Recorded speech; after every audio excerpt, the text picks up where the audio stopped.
Buenos días, me llamo Itziar y hoy voy a hablar sobre localización de videojuegos. La localización consiste en la adaptación lingüística, cultural, técnica y legal de un videojuego desarrollado en un mercado para su distribución en otros mercados diferentes, y es responsable de hasta el 70% del éxito económico de los videojuegos.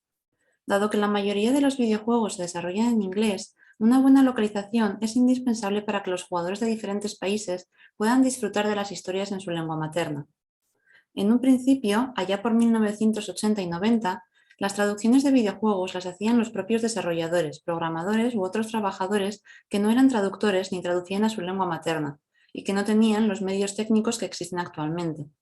En aquella época, nos llegaron traducciones tan curiosas como el divertido I Void de Final Fantasy VII y otras anécdotas curiosas que estamos viendo en pantalla. Con el tiempo, las empresas de traducción empezaron a especializarse en la localización de videojuegos y se extendió la práctica de testear el juego una vez implementada la traducción. Esto significa que después de traducir el texto, este se implementa en el formato final para poder revisarlo en su contexto, es decir, en el entorno de juego en el que lo verá el jugador. Gracias al testeo, es posible detectar pequeños errores como frases cortadas por falta de espacio, caracteres corruptos o inconsistencias entre el género del texto y el del personaje. Hoy en día, la popularidad de los videojuegos y la evolución de la tecnología, que proporciona más espacio de almacenamiento para las traducciones, han logrado que los juegos AAA suelan doblarse a varias lenguas, e incluso a diferentes variedades de la misma lengua.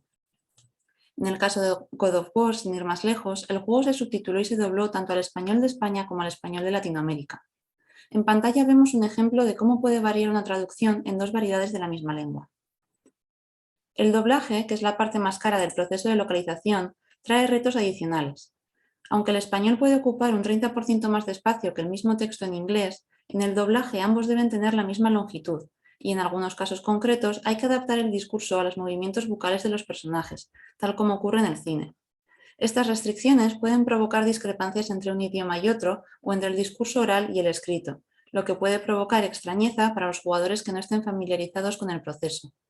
Por eso, en muchos juegos, los subtítulos no son una traducción del guion original, sino más bien una transcripción del doblaje. En cuanto a los videojuegos históricos, estos tienen unas características específicas que pueden influir en el proceso de localización. Una de las primeras decisiones que deberá tomar el equipo de localización será decantarse entre una actitud domesticadora, es decir, adaptada a la cultura de destino, o una actitud extranjerizante, fiel a la cultura de origen. En localización de videojuegos históricos, la actitud extranjerizante es más habitual, porque se quieren resaltar la ambientación y el contexto cultural de la historia. Esta decisión afectará al tratamiento de los nombres de personajes y lugares, tanto históricos como ficticios, por ejemplo, en la no adaptación de las grafías.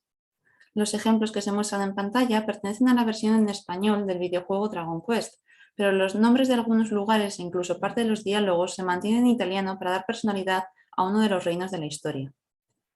En otro de los reinos de este mismo juego, en lugar de intercalar palabras en italiano, los personajes hablan siempre en forma de haiku, es decir, en intervenciones de 3 líneas donde la primera siempre tiene 5 sílabas, la segunda 7 y la tercera de nuevo 5. Este tipo de adaptaciones juegan un papel importante en la ambientación de reinos, que en este caso son ficticios, pero requieren un esfuerzo adicional por parte del traductor. Volviendo a los juegos históricos, al contrario de lo que ocurre en videojuegos ambientados en mundos ficticios, en los juegos históricos la traducción de nombres de armas, armaduras y otros elementos debe ser precisa desde el punto de vista histórico y exige una intensa labor de documentación por parte del traductor. Si en Assassin's Creed Origins contrataron a varios historiadores para ambientar el juego, en la localización seguramente no se va a llegar a tanto, pero nos da una idea del tipo de literatura que tendrá que consultar el traductor para hacer un buen trabajo. En pantalla se muestran ejemplos de algunas armas a distancia no ficticias, que deben traducirse por su equivalente real y no por su significado literal. Otro reto al que puede enfrentarse el equipo de localización es la presencia de personajes de habla española en el videojuego original, que en la versión original inglesa se habrán presentado como extranjeros, pero en la versión localizada emplearán la misma lengua que el resto de los personajes. Ante esta situación es posible aplicar diferentes estrategias, como cambiar la nacionalidad del personaje, asignarle un acento o una muletilla específica o no destacar su extranjerismo y resignarse a perder ese guiño del juego. En el ejemplo de Red Dead Redemption 2, el juego ha sido subtitulado en dos variedades del español, pero no ha sido doblado, por lo que pueden distinguirse las voces y los acentos del original, pese a que todo el texto esté traducido. Javier Escuella, uno de los personajes, se presenta como un hombre nacido en México en 1873.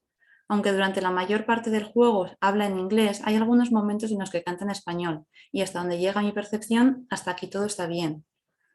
La discordancia llega al visitar la isla de Guarma, ambientada en Cuba. Algunos usuarios, como el que se muestra en pantalla, encuentran poco creíble el diálogo español en la versión inglesa original. Aunque el porcentaje de usuarios que percibe este tipo de inconsistencias no es alto respecto al total de jugadores, es un dato que se puede tener en cuenta.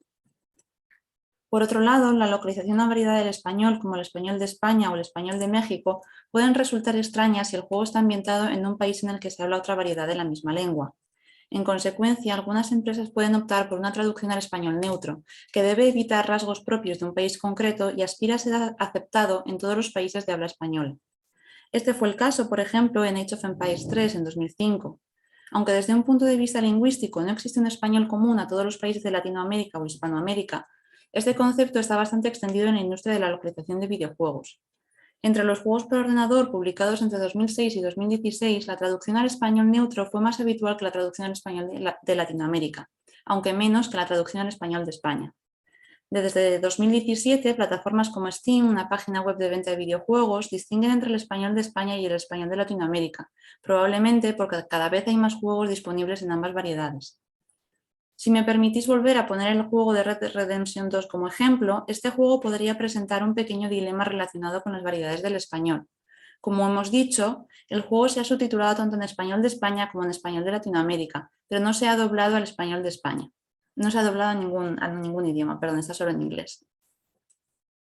Si el juego se hubiera doblado al español de España, podríamos haber destacado a los personajes mexicanos y cubanos mediante una variedad del español propia de estos países, que contrastaría con el español de España del resto de personajes. En cambio, en el doblaje al español de Latinoamérica probablemente se hubieran perdido las diferencias en el habla de un personaje a otro. Mediante la descripción de las características y retos de la localización de videojuegos históricos, esta presentación pretende poner en valor la labor de la localización. Sin ella, la función didáctica, lúdica y de difusión cultural de los videojuegos históricos no sería posible. Os invito a que, a partir de ahora, cuando disfrutéis de un videojuego en español, dediquéis un momento a valorar la labor del equipo de localización, que suele estar formado por varios profesionales, como traductores, revisores, testers, ingenieros y gestores. Muchas gracias.